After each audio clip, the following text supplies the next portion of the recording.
Hey everybody, Jeff from Corrugated Cavalier here. Welcome to the first edition of Beer with the Cavalier. So one of my other hobbies, besides historical European martial arts, is homebrewing. And I've been doing it for about 10 years. This is not going to be a homebrewing channel, but anytime that I do something historic, or historical, even inspired, I'm going to talk a little bit about it on this channel. So I got into HEMA because I've always been interested in martial arts and weaponry and stuff like that.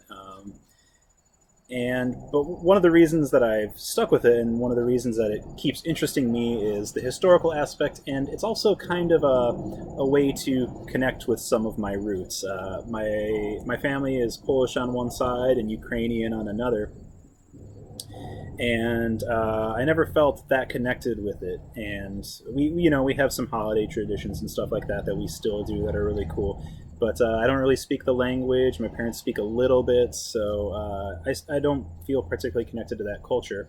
And it was really cool when I started researching HEMA that, in Lichtenauer and stuff like that, which is not even the longsword style that I do, but he talks about some Polish students and stuff like that. And so then I started reading about Polish medieval history and all that. And of course, I started looking into medieval brewing as well. Now, in a lot of cultures, the brewing at first didn't use hops, and that could have been the case in Eastern Europe as well. However, Eastern Europe is, from my research anyways, one of the first areas to use hops in their beer. And I made this historical beer, which is a Polish-Lithuanian Farmhouse Ale. That's what I'm calling it anyhow. It's not based on any specific recipe, and sometimes people kind of criticize this, well, you're kind of just taking a little bit of this and a little bit of that from different places.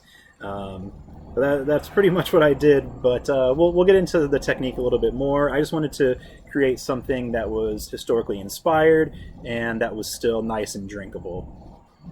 I chose Polish and Lithuanian ingredients because when I was doing the research for HEMA that I talked about before, I learned about the Polish-Lithuanian Commonwealth, which I didn't even know about before at all. For a lot of people, that's like obvious and something that they've known about forever. I didn't know about that.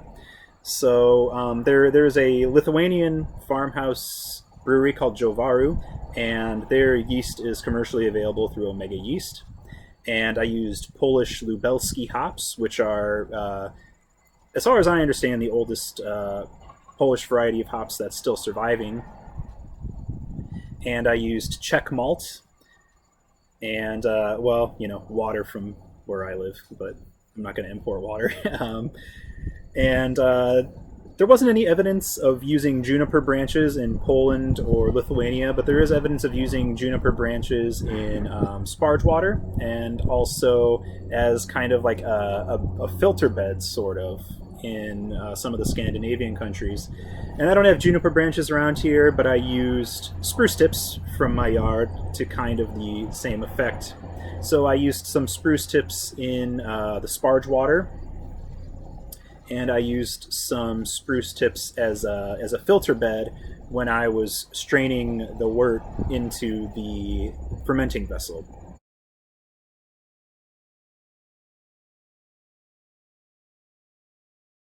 If you're not familiar with brewing, one of the reasons to use hops or other herbs at all is for like natural antibacterial properties and bittering as well. So juniper branches have some natural antibacterial properties, and hops do as well. To be perfectly honest, not totally sure on spruce tips, but that was also used in American traditional brewing. And there are spruce trees all over Eastern Europe, so I said, hey, you know what? That's what I've got. That's what I'm using. And cleanliness is even more important in some of the traditional brewing because a lot of these brews are not boiled. And this was my first attempt at making a beer that was absolutely no boil whatsoever. So I won't make you wait any longer. Let's open this up and see what happens. Okay, it's about to foam over. It's a little overcarbonated, I have to admit, but not terrible.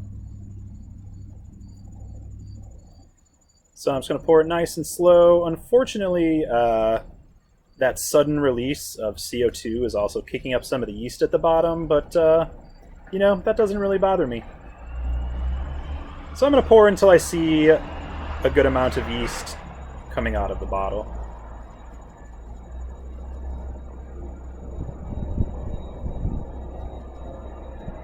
So there are a couple of reasons that this is not clear. The first reason is, like I said, there's a fair amount of yeast in this, because the slight overcarbonation kind of kicked it up, and I didn't make any attempt at filtering the yeast out of this whatsoever. Another reason is that when you don't boil it, so actually when you do boil it, some of the proteins drop out during the boil, the proteins in the grain. When you don't boil it, that doesn't really happen. So there's more protein left over in the finished product in this, which can, you know, it certainly doesn't help clarity to have extra protein in the beer. It does make it slightly more nutritious, though, actually. Another reason is I used some unmalted grains in this. So you can see it's got a nice, thick, pillowy head on it. And I will tell you that the head retention isn't perfect, but it will keep a nice thin layer for a long time, pretty much the whole way through drinking it. So on the nose, I get a lot of kind of herbal notes, a little bit of grassiness, and I do get some citrus as well, absolutely, with the Lubelski hops. It's just not kind of that huge, bright citrus pop that a lot of newer beers have, a lot of newer IPAs have and stuff. I don't really get the spruce on the nose, even though I know it's there. I don't really get it on the nose. But as you can see, it's in my opinion, a nice, pleasing color, even though it's not clear. And it's delicious. Let's take just a little sip.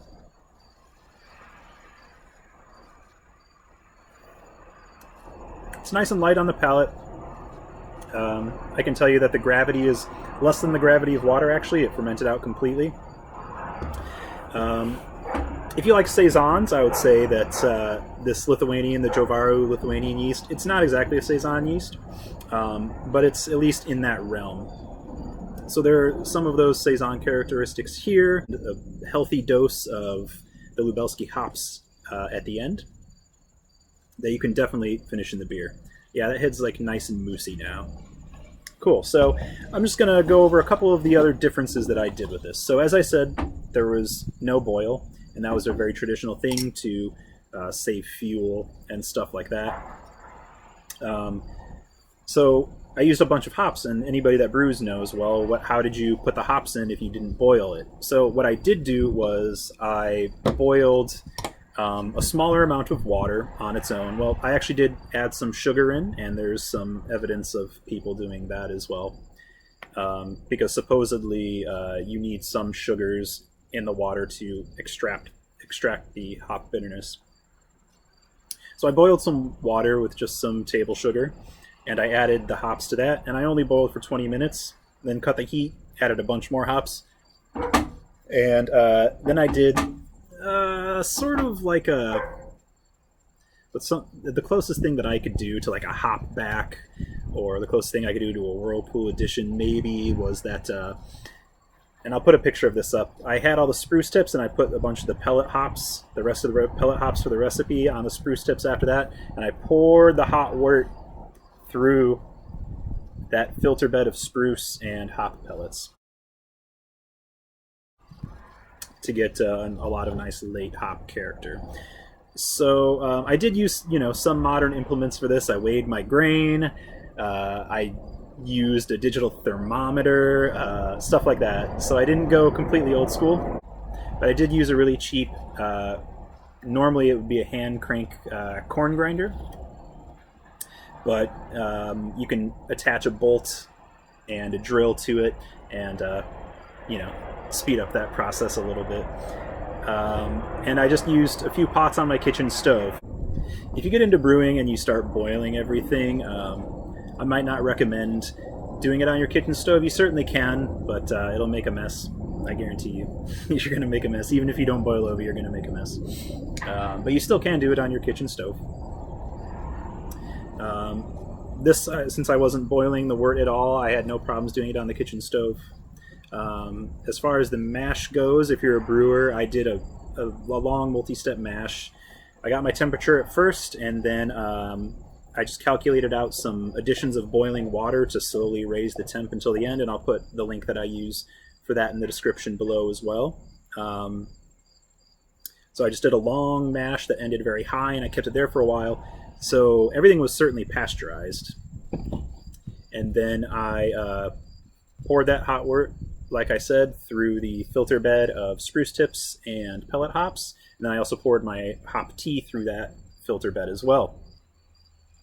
And so all that combined in the fermenter, and then I cooled it to a decent temperature for the yeast to do their job. And I didn't really have to mix it much because the yeast kind of does that once they start fermenting. And I only really fermented it for 4 or 5 days. You could probably even go less, honestly.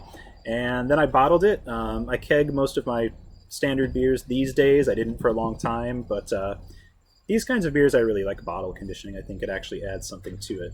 So just to wrap up some of the differences: no boil, long multi-step mash, make a hop tea and then add it to the wort after. Good Lithuanian farmhouse yeast, good Polish hops, good Czech Pilsner malt, fantastic beer. I call this there are a couple different names that I go for. I sometimes call it the Polish-Lithuanian Commonwealth beer, or I'm going to slaughter the pronunciation on this and possibly the conjugation too, but Wieszka Zabałka is kind of the Polish name for this. And if you're interested in this sort of thing, you can do your own research, and I did a lot of my own research too, but this book, Historical Brewing Techniques by Lars Marius Garschol, I once again don't really know how to pronounce his name, to be perfectly honest. This is a really good resource. I haven't read through all of it yet, but I've read through quite a bit, and this really helped me out as well. So I hope you guys enjoyed this. If you like this kind of video, let me know in the comments below. If you didn't like this video, that's fine too. Just be nice. Give me a like, give me a subscribe if you enjoyed this. Share it with people that you think might enjoy this. And if you want more details on this beer or just some of the processes that I use, feel free to ask in the comments. I'm happy to answer any questions, all right? So, thank you guys for coming by the channel, and be good to each other. Na zdrowie!